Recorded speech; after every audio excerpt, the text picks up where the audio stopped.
What's going on, everybody, and welcome to J Sports Seattle. In this video, I'm going to be talking about the Seahawks. I'm going to be previewing the game against the Patriots. I'm just going to hop right into it. So if you like the video, make sure to like, comment, subscribe, and share for more Seahawks and Seattle sports content. And without further ado, let's get on with the video. Alrighty, so we are entering week 2. Tomorrow is going to be our first road game of the season, and our first 10 a.m. game for that matter. And we will be facing the New England Patriots. Now, it's going to be a battle of two teams that fired their head coaches and hired younger ones. So it's going to be a battle between two young head coaches that are up and coming. And it's this, honestly, I'm gonna honestly say this. I don't know why, but I feel like this is one of the most interesting games for the Seahawks this year, just because we are going up against another younger head coach that has a bright future in New England, replacing the great Bill Belichick.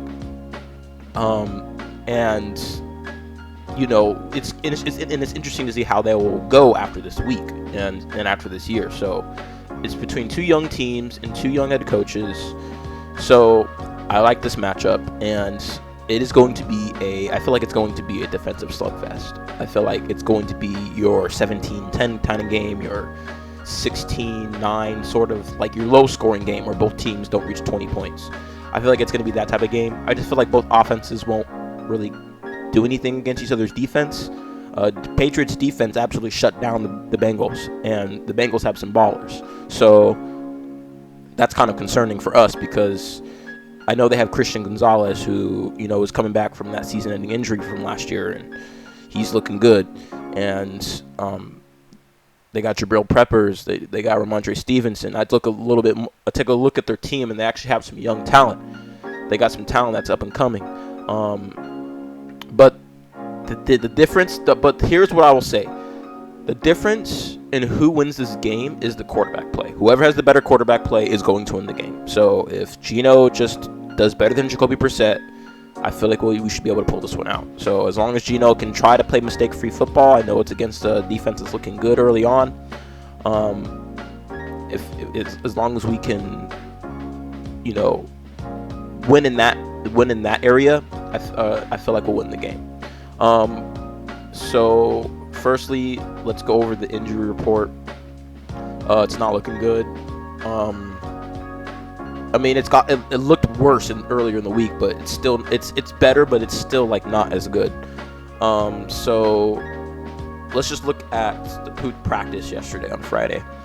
K9 was out again. He hasn't practiced at all this week, and which is concerning because he said I'm good after he was asked about, you know, being in the game.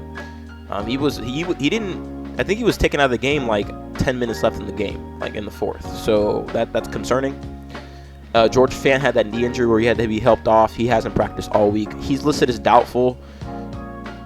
How doubtful works is 9.9 out of 10 times the person's not going to play. So we are expecting these guys to be out, essentially. Uchenna Nwosu out.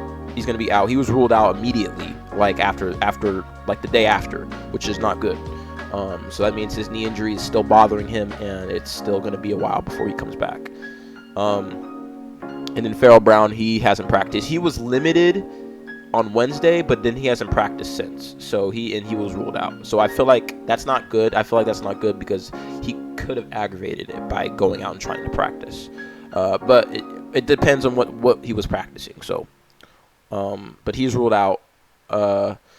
So yeah. We have 4 players that are essentially out, 2 confirmed out, and the other 2 are basically out. And then Tyrell Dodson and Jerome Baker are questionable. Both of our interior linebackers are questionable, but I think they are looking to play because they were full participants.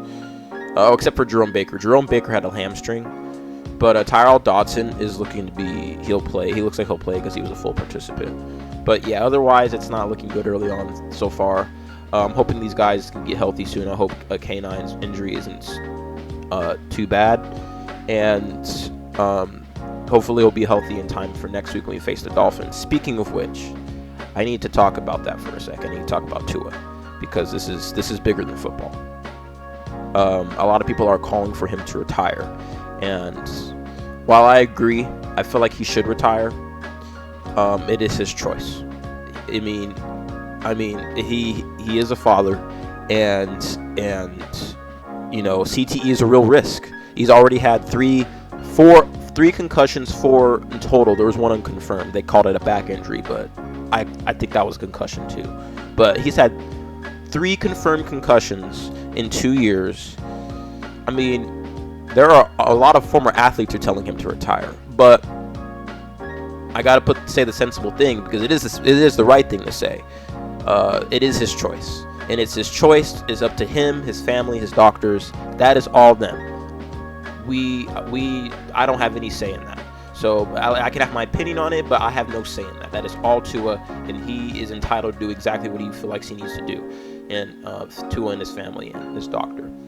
But I'll preview the Dolphins next week, and I'll talk more about that. But I need to point that out there, because that was pretty serious in that Thursday night game, and I wish you nothing but the best to it, because I think you are a great quarterback, and I mean, he led the league in passing yards last year. So, and he made a Pro Bowl. So he's good. And, that it just sucks that he's going through all these injuries. And he's a great quarterback. So I wish you well. But going back, we're going to move on to the Patriots injuries. So their starting guard, City Sal, he's out. He did not participate at all this week. Then apparently they're going to be pulling up a guy from the practice squad. So maybe we can take advantage of that if that practice squad guy is just who he is, a practice squad guy. So we got 4 people who are questionable, but it looks like they're going to play. No injury designations on these guys, so all these guys are going to play. So they're slightly more healthy than us. They are more healthy than us, because they have 1 guy out versus we have 4. So, yeah, that's gonna be the injuries for both sides. Hopefully, we can still battle it out. Next man up mentality, stuff like that. So if Baker can't play, Tyrese Knight comes in and fills in, and he's got to go in there and perform. So, that's just that's what I'm hoping for. If Baker can't play, and any of these guys can play, just next man up. But moving on, so I'm going to go back to earlier in the season. I might have talked about this in my previous videos. I might have not, but Mike McDonald is going to be naming people team captain on a weekly basis, which is nice. So this time on defense, it's going to be Rayshon Jenkins. I would assume Derek Young is on special teams. Geno Smith on offense, and then Jake Bobo on offense. That's really cool. And the thing is, because Jake Bobo's from Massachusetts, which is in New England, so that's a really cool. He's going to be facing his hometown team, essentially, home state team, home area team, if you will. And yeah, this is going to be a good game, and I hope Jake Bobo goes off, and I hope Geno does well. I think he will. So I feel like each team going every week, everyone has a chip on their shoulder, because I feel like they want to be that captain. I think that's a good setup, and we'll see what happens this week. But overall, I feel like the way to win against these guys is you got to limit their pass. We did that against did that against Bo Nix. We should just do that. We should be able to do that against Jacoby Brissett, even though he is a veteran. So there could be a difference, because he's a veteran, so he has more NFL experience. Versus we were literally going up against a guy that was playing his first regular season game. And we just got to limit him, and then we got to limit the run game. If we can stop their run game and let our run game flourish, it's going to be the difference. It's going to be the difference of quarterback play and who can stop the run. So if we can do both of those, we'll be good.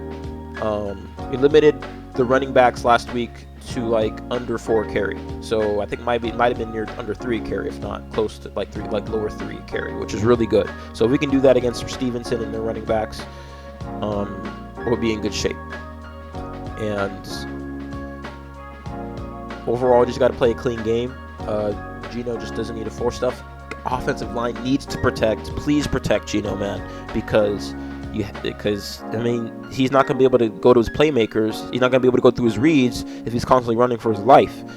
People are probably wide open, but he's running for his life, so he can't see them. So please give him protection. Please give him more than 2 seconds in the pocket. He did better in the second half against the Broncos, so I'm hoping he can carry that over into this game. So, but yeah, I think that's all I have for this video. It's just going to be a quick preview over this game. Hopefully we walk away with a dub. And I'll be making a video, previewing the video either tomorrow or the day after. So stay tuned for that. And I hope you have a good day. And go Hawks, go Mariners, and go Kraken.